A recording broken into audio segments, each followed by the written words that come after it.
In this video, let's see how to configure user groups for dispatchers in Dispatcher Workspace. In the navigation bar, select All.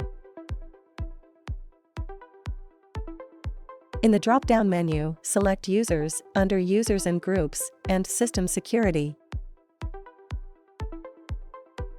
In the Users section, click on the search box.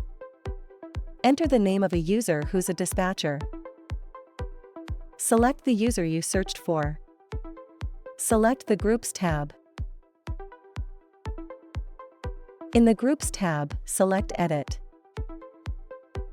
Under Collection, search for the dispatch group that you want the dispatcher to be a part of.